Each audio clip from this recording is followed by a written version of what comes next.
por todo o jardim, coisas tentam parecer, imitar o som e até emitir cheiro de algo que elas não são. Este é um mundo cheio de imitações.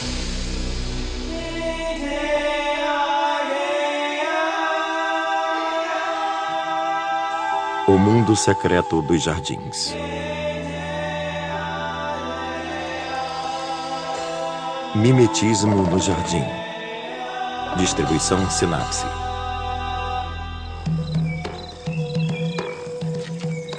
Nós temos a tendência de supor que o que vemos é exatamente como parece. Mas quando olhamos um jardim, precisamos entender que este é um mundo cheio de trapaças.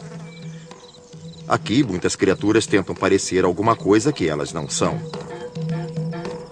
Às vezes por proteção, às vezes para adquirir alguma vantagem sobre os outros. Mas nem sempre é a melhor política do sentido evolutivo. Muitas vezes, o objetivo é enganar. No jardim, as coisas nem sempre são o que aparentam. O que à primeira vista pode parecer um galho, pode na verdade ser um geometrídeo ou um bicho-pau. Aliás, não se surpreenda se todo um bando de geometrídeos começar a se locomover pela folhagem. Isso provavelmente é uma traça do caso, essencialmente uma criatura que carrega sua casa nas costas. Se você quiser mesmo ver o que acontece no seu jardim, precisa despender mais um tempinho e observá-lo mais atentamente. Nós entendemos que um inseto ou outra criatura que se alimente de plantas deve ser relativamente indefeso. Se for herbívoro, não é estruturado para lutar. Em algumas ocasiões, eles se protegem de criaturas que querem comê-los, se misturando ao ambiente. Às vezes, o que você vê é um monte de criaturas imitando elementos comuns do seu ambiente. E muitas vezes, são as plantas as imitadas. Muitos besouros do espinho acabam realmente parecendo espinhos. Os besouros do espinho já têm uma espécie de corcova característica, mas quando se organizam um pouco mais e atingem o máximo de alerta, acabam parecendo mesmo um espinho. Quando você vê uma pequena colônia deles sobre um ramo, vai pensar que está olhando uma haste de rosa ou uma ramada espinhosa. Apenas quando eles se movem é que você descobre que não são espinhos.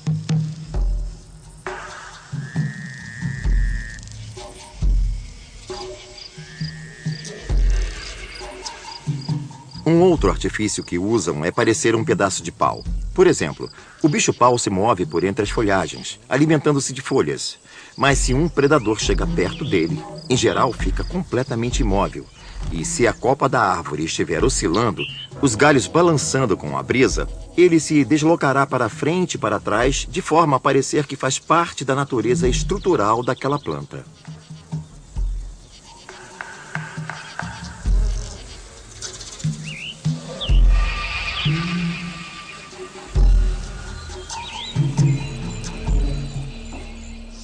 Poucas lagartas têm algo parecido. Elas caminham pela vegetação e têm uma aparência pouco confundível com galhos.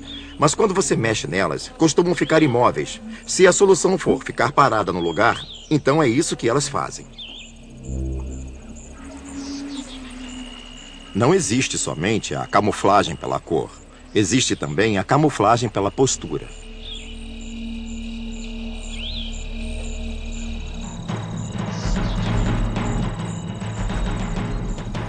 Para muitos insetos voadores que passam o tempo em árvores, também é bom parecer casca de árvore.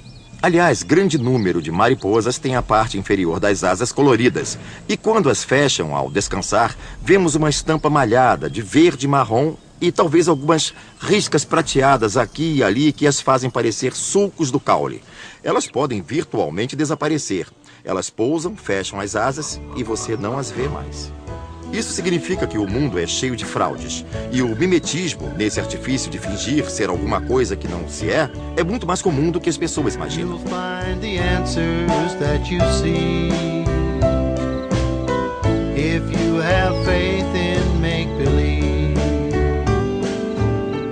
A daydream carries you away,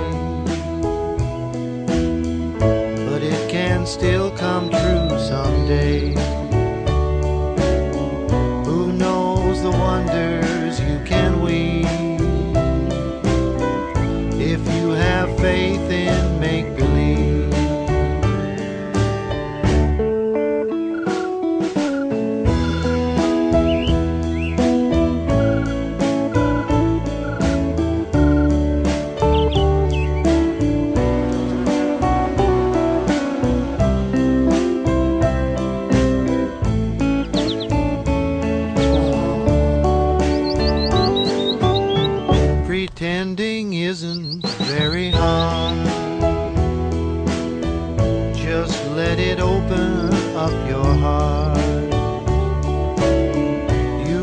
surprised what you achieve. If you have faith in make-believe.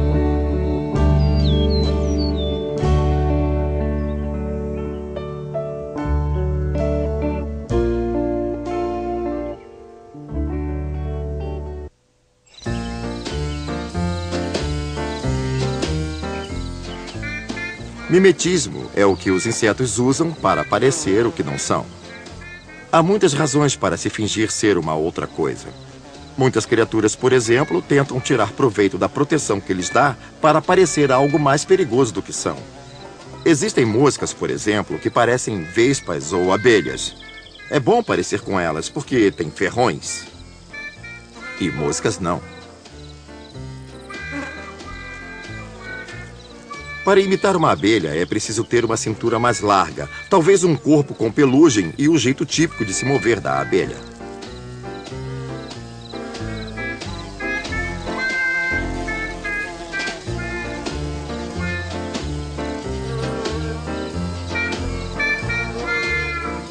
Para imitar uma vespa, é preciso ter uma cintura fininha e um corpo longo. Isso pode oferecer proteção contra predadores visuais que não querem atacar um inseto que poderá ferroá-los.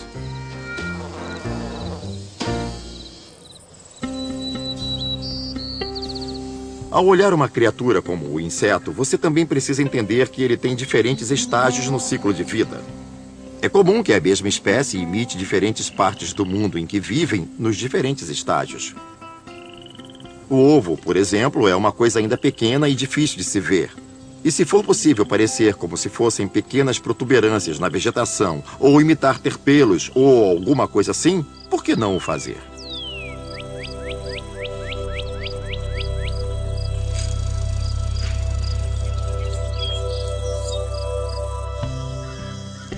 Um estágio em que as criaturas não querem chamar a atenção para si é o de pupa.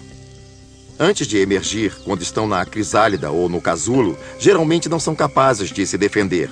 Elas sabem voar, mas não sabem andar. Mal conseguem se mover. É nessa fase que são realmente muito vulneráveis. Então, se uma criatura puder parecer uma folha morta ou um resíduo no chão do jardim, uma coisa que o predador não olharia duas vezes, ela tem muito mais chances de sobreviver. Elementos comuns do meio ambiente nem sempre são só folhas e galhos. Fezes também são habituais de uma forma ou de outra no seu jardim. Algumas criaturas desenvolveram um formato semelhante a excremento de aves, de maneira a parecer menos saborosos aos predadores em potencial. No momento, a criatura está se movendo, quando sem querer chama a atenção do predador. Quando este chega perto, deixando clara sua presença, a criatura estanca e ele pensa, eca, aí vai embora. Depois, quando a área estiver limpa, o imitador vai embora também.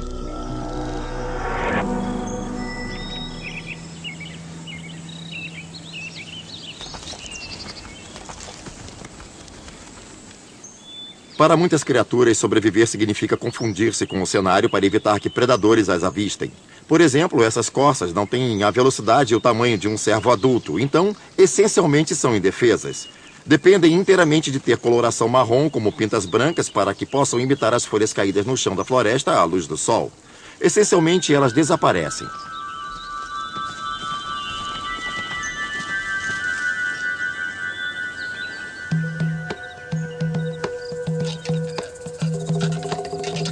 Quando interpretamos o mundo, é difícil não o ver como algo não humano.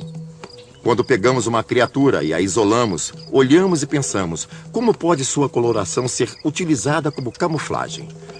Como é possível não ser vista? Mas se a pusermos diante de um fundo de diferentes texturas e formas de folhas, principalmente quando essas folhas se movem, de repente essa coloração funciona perfeitamente. A luz costuma dar à vegetação variedades diferentes de estampas, e esta tem um jeito específico de crescer. Quanto mais o animal consegue imitar e fragmentar os matizes das cores, e se fizer o mais disfarçado, mais é possível desaparecer.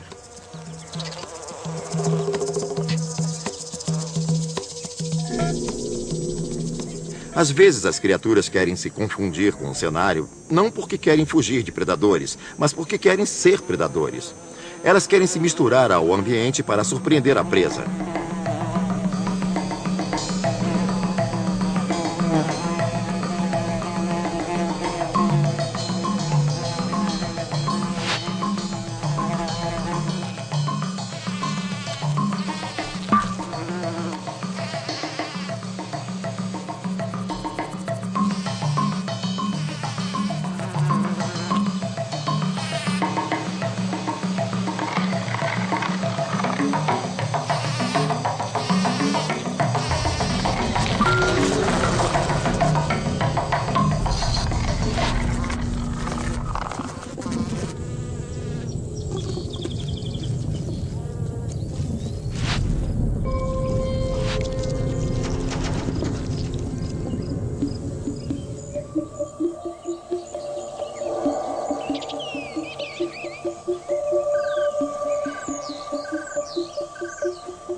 Se observar certos sapos, por exemplo, você verá que os arbóreos, sapos verdes de árvores, têm a pele malhada, o que os deixam semelhantes ao caule.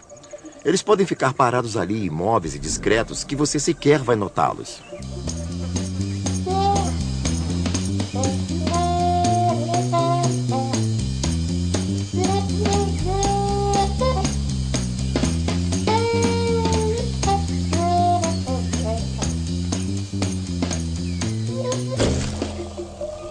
Isto é, você não vai saber que estão ali até ser muito tarde para fazer alguma coisa. Isso é uma bela estratégia de caça, mas os sapos de árvores podem muito bem passar de caçadores a caçados.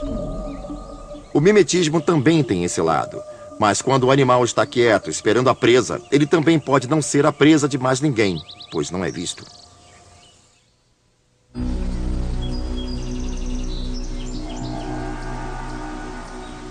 Para tentar ganhar a vida armando ciladas, o animal quer ter o elemento surpresa a seu favor. Uma criatura que tem essa noção bem clara é a aranha embusteira, caçadora de flores. Ela exibe uma gama de cores que se confunde com o centro de certas flores, o que as camufla muito bem num lugar em que o tráfico de insetos é intenso. Se observar um campo cheio de flores, vai encontrar centenas e centenas dessas aranhas embusteiras. Estão todas lá, apenas esperando.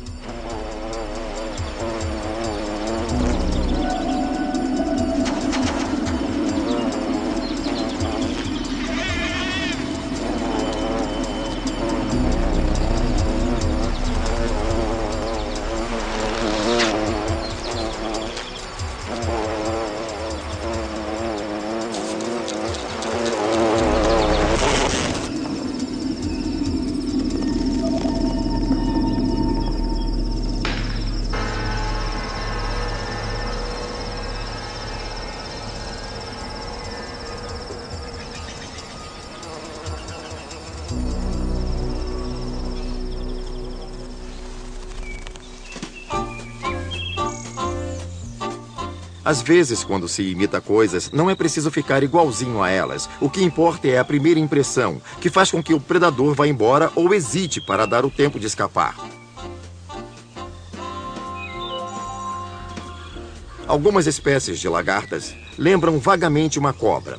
À primeira vista, você não diria isso, mas ao se sentirem ameaçadas, comprimem o corpo onde tem dois pequenos ocelos, falsos olhos, que parecem grandes para o tamanho do corpo, e isso as deixa com aspecto de cobras. Então, quando você chega mais perto, você também descobre, ao vê-las em alerta, que tem uma pequena glândula com um prolongamento que elas podem desenrolar. Parece muito a língua de uma cobra sendo estendida diante dos seus olhos. O posicionamento é exatamente para criar essa impressão.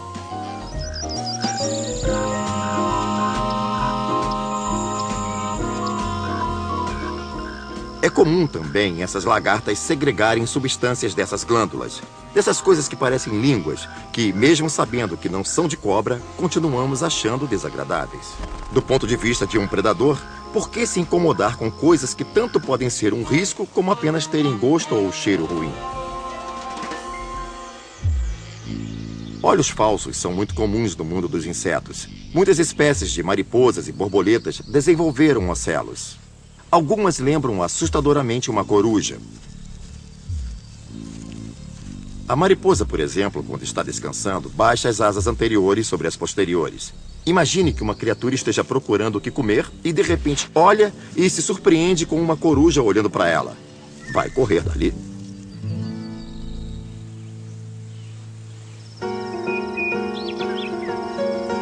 Às vezes as coisas parecem similares porque estão reagindo ao ambiente de forma similar. Não se trata apenas de mimetismo. Um não está imitando o outro. Para ver um bom exemplo, observe os beija-flores. O que faz deles seres incomuns é que podem pairar no mesmo lugar. E eles têm um bico longo para que possam introduzir em flores tubulares fundas, de hastes longas, e ficam bem estáveis, porque podem fazê-lo estando parados no ar. A mariposa beija-flor tem a mesma habilidade. Ela paira no ar. As outras mariposas não costumam fazer isso. Elas se alimentam das mesmas flores. Elas têm um probóscide longo, com um bico que costuma ficar enrolado. Elas podem estender o probóscide para dentro da flor da mesma forma que fazem os beija-flores. Mas um não está imitando o outro. Apenas usam métodos similares para atingir o mesmo fim.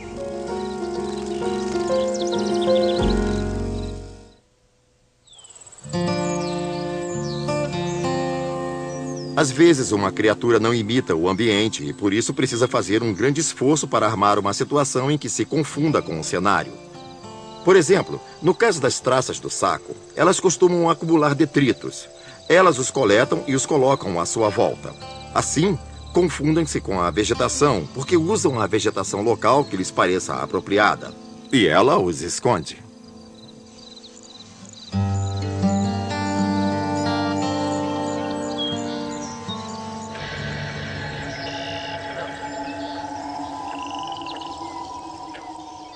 Abaixo da superfície da água, uma das criaturas mais interessantes é a mosca d'água.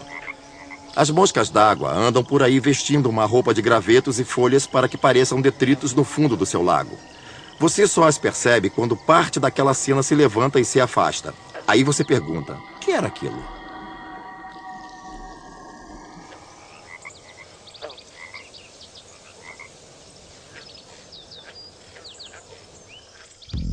Tem também a larva do besouro tartaruga. Ela começa seu costume com minutos de vida. Essas estranhas criaturas coletam todas as suas fezes e as colocam sobre a cauda, que equilibram como uma espécie de guarda-chuva fecal estilizado. O guarda-chuva começa pequeno, mas à medida que essas criaturas se desenvolvem, fica cada vez maior, a ponto de predadores voadores só verem um monte de excremento ambulante no lugar de uma larva saborosa.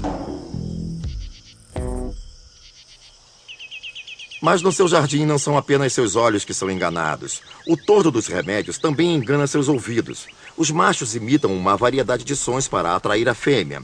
A lista de sons será maior quanto mais atrativa ela for.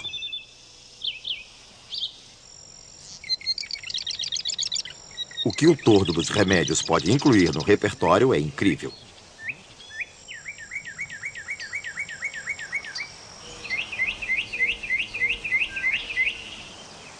Ele pode imitar o som da água corrente ou ruídos de máquinas, coisas assim. Quanto mais complexo o repertório, mais bonito ele parece e mais fêmeas não resistirão a ele.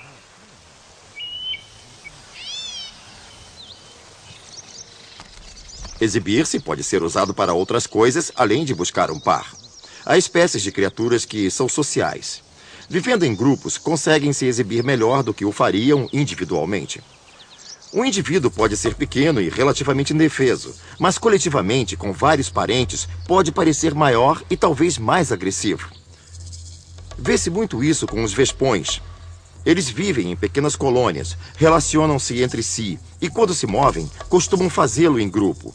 Então, se um predador se aproxima, repentinamente todos se levantam ao mesmo tempo e essa visão coletiva faz com que pareçam uma única e grande estrutura.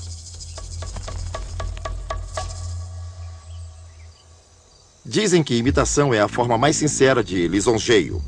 Mas quando se trata de mimetismo no jardim, algumas criaturas não se satisfazem em imitar a aparência ou o som de outras. Querem ter o mesmo cheiro. Por exemplo, muitas orquídeas produzem perfumes poderosos com a intenção de atrair possíveis polinizadores. Mas para dar certo, tem que recender de forma a que polinizadores se interessem.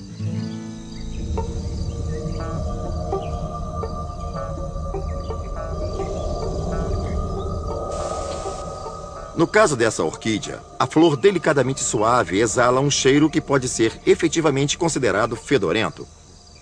Ela libera um cheiro forte que lembra a carne podre. Aí você vai pensar, eca, quem ficaria atraído por isso? Moscas, ora. As zeladoras do jardim são comedoras de carniça, devoram carne morta. Então, para elas, coisas mortas são um maná dos deuses.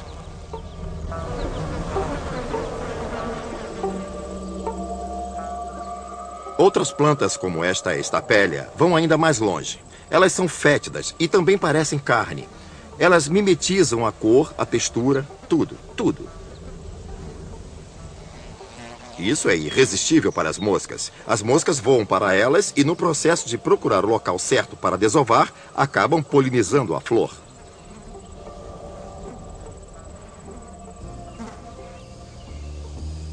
Portanto, com todas essas criaturas mimetizando as aparências, os cheiros e até os sons no seu jardim, você deve prestar muita atenção ao que está se passando no seu quintal, a fim de realmente apreciar tudo.